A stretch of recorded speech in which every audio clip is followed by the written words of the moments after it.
మన చేమకుర్తిలో జరిగినటువంటి ఒక గ్రేవ్ ప్రాపర్టీ అఫెన్స్ సంబంధించి మనము ఈరోజు కేసులో ఉన్నటువంటి ఇద్దరు నిందితుల్ని మనం అరెస్ట్ చేయడం జరిగింది. సో దాని చేమకుర్తిలో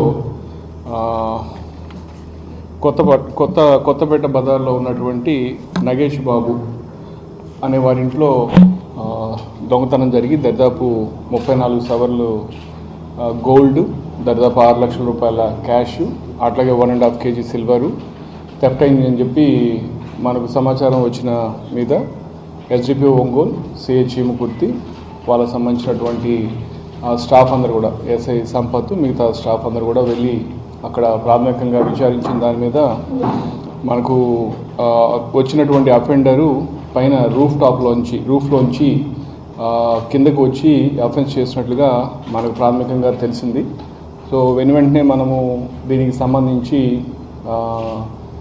దాదాపు ఒక 5 టీమ్స్ ఫామ్ చేసుకొని ఇక్కడ ఉన్నటువంటి సబ్ ఇన్స్పెక్టర్స్ అందరూ కూడా, ఎస్ఎన్ పాడు ఉన్నారు, అట్లాగే ఎస్ఐ సుదర్శన్, తర్వాత పోతే ఇంకా ఎస్ఐ మద్దిపాడు, అందరు కూడా మొత్తం ఒక 5 టీమ్స్ దాకా పెట్టుకొని దీని మీద ఎఫర్ట్స్ చేయటం. అట్లా మా ఫింగర్ ప్రింట్ ఇన్స్పెక్టర్ రవీంద్ర కూడా వాళ్ళ టెక్నికల్ టీమ్ తోటి, క్లూస్ టీమ్ తోటి సీన్ అంతా కూడా ప్రాపర్గా ఇన్స్పెక్ట్ చేసి సీన్ ప్రిజర్వేషన్ ప్రాపర్గా చేసిన దాని మీద మనకు ఆ రోజు మంచి లీడ్ రావడం జరిగింది. అక్కడ ఉన్నటువంటి సీన్లోంచి మనం కొన్ని ఫింగర్ ప్రింట్స్ లిఫ్ట్ చేయటము, దాంతో మనకు ఇనీషియల్గా లీడ్ వచ్చాయి. అయితే దాన్ని కన్ఫర్మ్ చేసుకోవడానికి కూడా మనము అదర్ సీసీటీవీ కెమెరాస్ ఎవిడెన్స్ కూడా మనము చూసుకొని మనకు ఈ అఫెండర్ ఇతను సీతారాంపురం సంబంధించిన వ్యక్తి, నెల్లూరు, 19 ఏళ్ల వయసు వ్యక్తి, ఇతను చేశాడని చెప్పి మనకు తెలియటం. దాని వెంటనే ఉన్నటువంటి టీమ్స్ అన్నీ కూడా ఎఫర్ట్స్ చేసి ఈరోజు మార్నింగ్ కనిగిరిలో,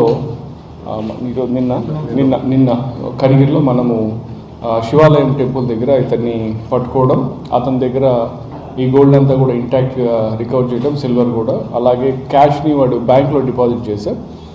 అతను తీసుకెళ్ళి మనం కన్ఫెషన్లో ఆ బ్యాంక్లో ఉన్నటువంటి 5,95,000 కూడా అమౌంట్ని కూడా అంతా విత్డ్రా చేసి 100% రికవరీ చేయడం జరిగింది.